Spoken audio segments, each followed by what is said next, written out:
काशीपुर नाम के एक गांव में दो देवरानी जेठानी रहा करती थी। संपत्ति विवाद के कारण दोनों ही देवरानी जेठानी के बीच में बंटवारा हो गया था। तभी एक दिन उर्वशी के घर उसकी देवरानी आती है। अरे सोनाली, तुम आओ बैठो, रुको मैं पानी लेकर आती हूँ। सोनाली देखती है कि उसकी गरीब जेठानी एक मटके से उसके लिए ठंडा ठंडा पानी लेकर आ रही है। अरे जेठानी जी, आपके घर में फ्रिज नहीं है क्या? क्योंकि मुझे फ्रिज के पानी पीने की आदत है। मुझे पता था कि ये यहाँ मेरी बहू को नीचा दिखाने के लिए ही आई होगी, और देखा वही किया इसने। अपनी अमीरी झाड़ते हुए अपनी जेठानी की गरीबी गिनवा रही है। नहीं बहू, हम लोग मटके का ही पानी पीते हैं, हमारे लिए यही ठीक है। अच्छा माँ जी, मैंने तो अपने घर में फ्रिज लगवा लिया है, हमें बर्दाश्त नहीं होती ना गर्मी। सच में? छोटी चाची, आपके घर में फ्रिज है? आपको तो बहुत मजा आता होगा ना फ्रिज का ठंडा ठंडा पानी पीने में।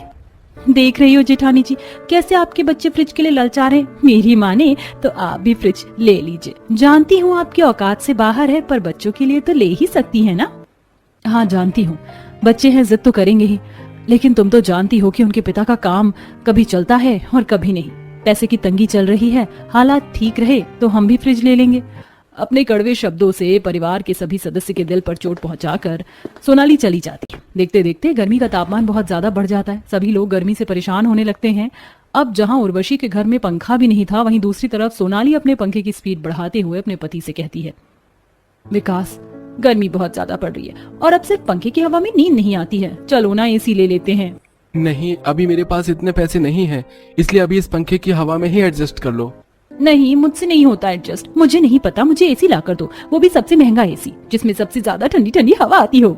मैंने कहा ना तुमसे, मेरे पास अभी पैसे नहीं हैं, और अब सो जाओ और मुझे भी सोने दो। दूसरी तरफ उर्वशी की जेठानी के बच्चे गर्मी में परेशान हो रहे होते हैं। मम्मी मम्मी, बहुत गर्मी लग रही है, मच्छर भी बहुत काट रहे हैं। हाँ मम्मी, बहुत गर्मी लग रही है, उमस उमस सा महसूस हो रही है गर्मी। हाँ बच्चों, गर्मी तो बहुत ज्यादा हो रही है, पर मैं हाथ पंखा कर तो रही हूँ। देखो थोड़ी देर में तुम्हें नींद आ जाएगी, आंखें बंद करके सोने की कोशिश करो। बढ़ती गर्मी से दोनों ही देवरानी जेठानी परेशान थी अपने अपने घरों में। तभी कुछ दिन बाद उर्वशी की देवरानी पड़ोस की बबीता से ब्याज पर 10 लाख रुपए उठाती है। ये लो सोनाली, तुम्हारे 10 लाख रुपए, पर ध्यान रहे अगर तुमने ये 10 लाख रुपए समय पर नहीं भरा तो ब्याज लगना शुरू हो जाएगा, और अगर समय लगे तो तुम्हारे घर का एक एक सामान भी उठ सकता है। अरे टेंशन मत लो, मैं पाई पाई चुका दूंगी। अब सोनाली उन पैसों को लेकर एक बहुत बड़े एसी के शोरूम में जाती है। आइए मैम, मैं आपको एसी दिखाता हूँ। एसी वाला तरह तरह की एसी सोनाली को दिखाने लगता है। मैम ये देखिए, ये एसी आपको कैसा लगा? ये पसंद आया आपको? तो पैक करवा दो। नहीं नहीं, मुझे ये कुछ खास नहीं लगा, मुझे कुछ और अच्छा दिखाओ, थोड़ा महंगा दिखाओ, और ऐसा एसी दिखाओ जिसमें जरूरत से ज्यादा ठंडी ठंडी हवा आती हो। 5 मिनट के अंदर पूरा घर शिमला में बदल जाए। फिर तो मैम आप ये एसी देखिए, ये वर्ल्ड फेमस एसी है, जो 5 से 4 मिनट के अंदर पूरे घर को शिमला की तरह ठंडा कर देता है। इसकी कीमत लगभग 10 लाख रुपए है। आप कहें तो इसे पैक करवा दो। अरे ये तो 10 लाख रुपए की एसी दिखा रहे हैं, ऐसे तो ब्याज पर लिए हुए सारे पैसे एक झटके में खत्म हो जाएंगे। क्या करूं, छोड़ो ना, खरीद ही लेती हूँ।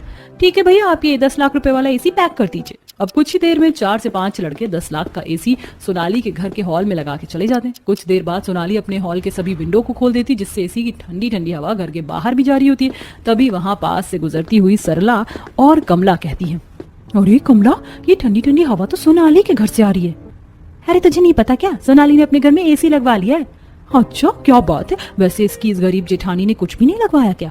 अगर ऐसा है तो चल इसकी जेठानी को भी बताते हैं। सरला और कमला उर्वशी के दरवाजे पर आती हैं। अरे कहाँ हो उर्वशी? हाँ दीदी बोलिए, क्या हुआ? अरे उर्वशी, तुम्हें पता है तुम्हारी देवरानी ने अपने घर में एसी लगवाया है, चलो चलकर देख कर आते हैं। नहीं, मैं नहीं जाऊंगी, मुझे घर में थोड़ा काम है। उर्वशी के मना करने पर सरला और कमला सोनाली के घर पर आती हैं, जहाँ सोनाली हॉल में अपने 10 लाख के एसी के नीचे बैठकर ठंडी ठंडी हवा खा रही होती है। अरे बाप रे, इतना बड़ा एसी, कितनी ठंडक हो रही है तेरे घर में सोनाली, ऐसा लग रहा है जैसे शिमला में आ गए। असली मजे तो तेरे हैं।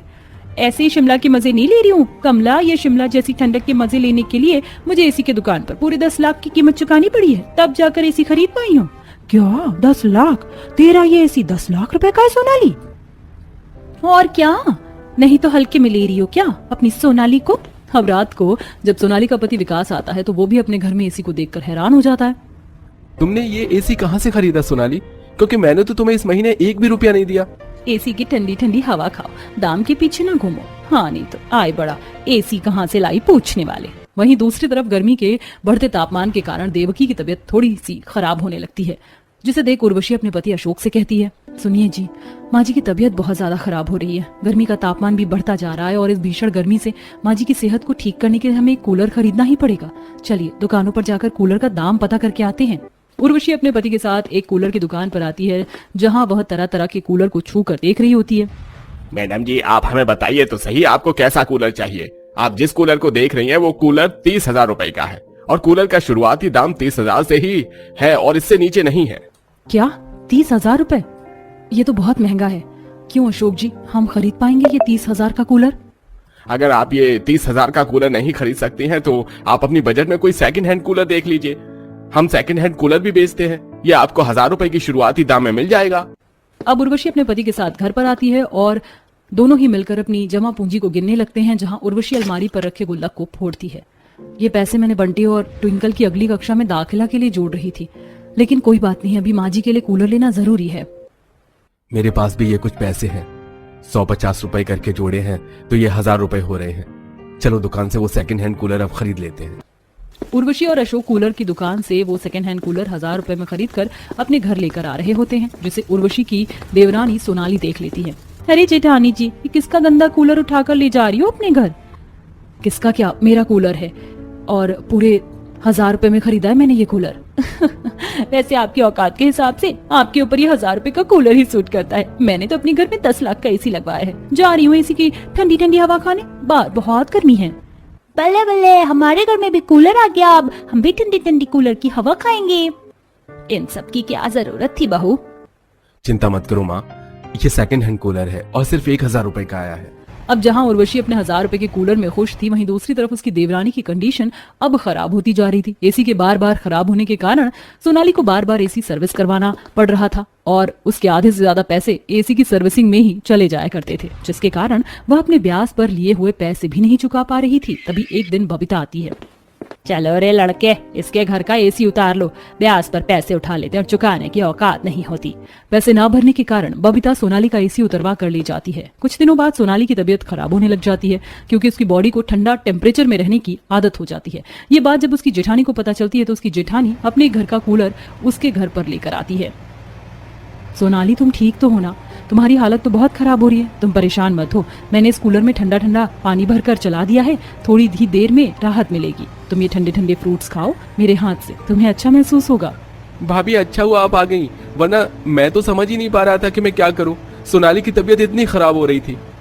उर्वशी की देखभाल से सोनाली की तबीयत में सुधार होता है और कूलर की ठंडी ठंडी हवाओं से सोनाली की बॉडी का टेम्परेचर भी रिलैक्स होता है। लेकिन अपनी जेठानी को उसके लिए इतना करता देख सोनाली को बहुत शर्मिंदगी महसूस होती है। तभी वह अपनी जेठानी से कहती है, जेठानी जी, मैंने आपके साथ बहुत बुरा किया ना। मैं बहुत भेदभाव करती रही आपके और अपने परिवार में पैसों को लेकर। मैंने आपको कभी अपना नहीं समझा और मेरे बुरे वक्त में आपने मेरा अपनी छोटी बहन की तरह ध्यान रखा, जिससे मेरी तबीयत भी ठीक हो गई। मुझे माफ कर दीजिए। अब हमारे बीच में रिश्तों का जो भी खटास है मेरी वजह से पैदा हुआ था, उसे खत्म कर दीजिए। कोई बात नहीं सोनाली, तुम मेरी छोटी बहन हो और छोटी बहन से भला कोई बड़ी बहन माफी मंगवाती है? तुम्हारी तो सारी गलतियां माफ हैं।